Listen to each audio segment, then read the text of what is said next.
Okay, we are almost towards the finish line. If you notice, we have over here in our layers panel, you'll look at group one. This is the dodge and burn. Take a look at the difference there. You can really tell actually when you stand when you stand all the way back on the screen or when it's printed, you can really tell the contours of the face and skin. When it's without it, it looks very flat. There's not much difference between the flatness of the background and the flatness of the skin, but by doing dodge and burn, you'll see a lot more contour on the body. Next, you'll also see in the next panel the tattoo. You can always add it and subtract it by not having the tattoo there. Okay, next, we're going to go ahead and take what we did in Photoshop and we're going to go ahead and go to at the top where it says File, and we're going to simply click Save. You can also do Command S, but we're going to click Save. You'll see here at the bottom it's saving. What this does is it's going to go ahead and take our photo and it's going to transfer back to Lightroom Classic. You'll notice here at the bottom, you'll see two versions of your photo. You'll see it says 1 of 2 and 2 of 2. When you see 1 of 2, this is the one from Lightroom. This is the one from Photoshop with the tattoo and the dodge and burn. When you click on 2 of 2,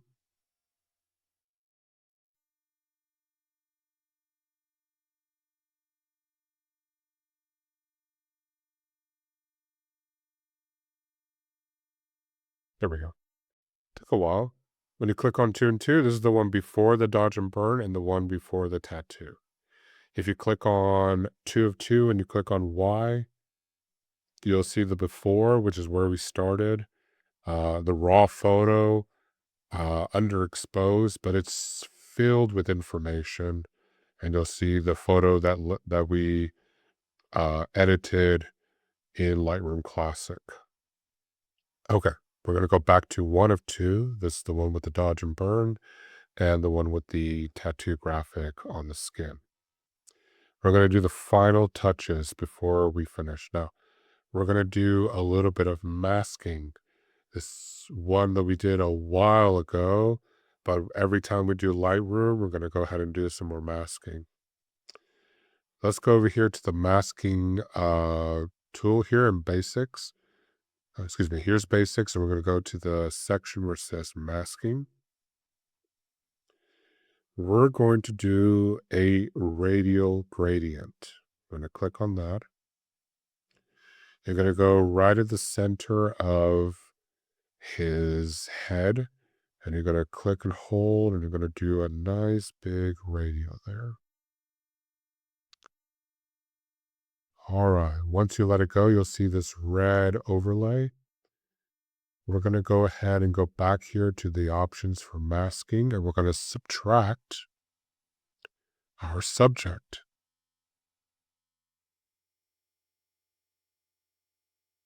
Now the red overlay is behind the subject, which is good. We're going to increase exposure just a bit. We're going to do a little bit, maybe just a pinch. I like to look at the little preview thumbnail over here. If it's too much, like if I go all the way over here, you'll see over here, it's actually, it doesn't look too bad over here. Maybe because it was a little too dark. But I don't like to add too much. I just like to be a little subtle. Let's scale it back a bit. Next, I notice over here on the sides, it's a little dark. So what we're going to do is we're going to make a new mask. And this time we're going to do a linear gradient. We're going to go here to the side. No, it's up to you. You can go on top of the subject and light the whole thing a little bit. You can do it behind. the subject. I'm going to see what it's like right now on top of the subject, just give it a little bit of exposure.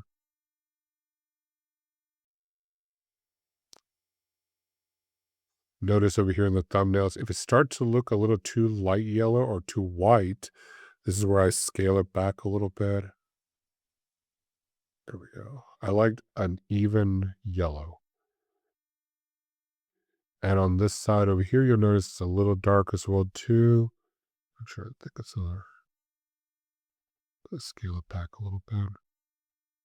We go here to create a mask and do another linear gradient from the right side.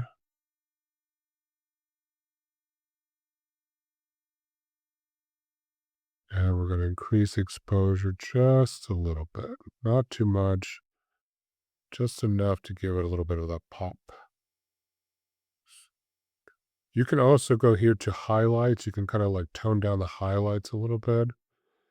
You can go back to mask 2, maybe take the highlight down just a little bit, not much. That way, in your eyes, you can make like a nice even yellow. The bottom two, you can also do that as well. We can do a linear gradient from the bottom. This time I will subtract the subject because I don't want to make a shirt too bright. So I'm going to select the subject out. And I'm going to increase it with just a little bit. Kind of give me that even tone. And the highlight just a little bit down. Here we go. All right, finish with masking. I'm going to go back to basics. And finally, I always like to add just a little bit of clarity. Make some more clear, just maybe +2, +3. Dehaze maybe just 1, 2, see what that looks like. Texture. This is tricky. Maybe sometimes I might add maybe 1. There we go. All right, and there you have it. You can compare it side by side to the one from Photoshop that we had. Click on Y. This is the before and this is the after. It doesn't look like much, but you can actually see it here in the background. This yellow kind of is a little more even. You'll see the yellow here a lot more even. Here you'll see that it's a little like of a dark yellow on the left side. Especially here you'll see some of that shadow and brown, and you'll see here where it's really light yellow. I wanted to try to make it nice and even all around. And there you have it. Click Y. We went a long ways, but this is what the result I'd like you to do for the yellow series tattoo. Click on G, and you'll see the grid unit on here. This is going to be your final one on here. For your photo, I'll make a video now on how to export this photo.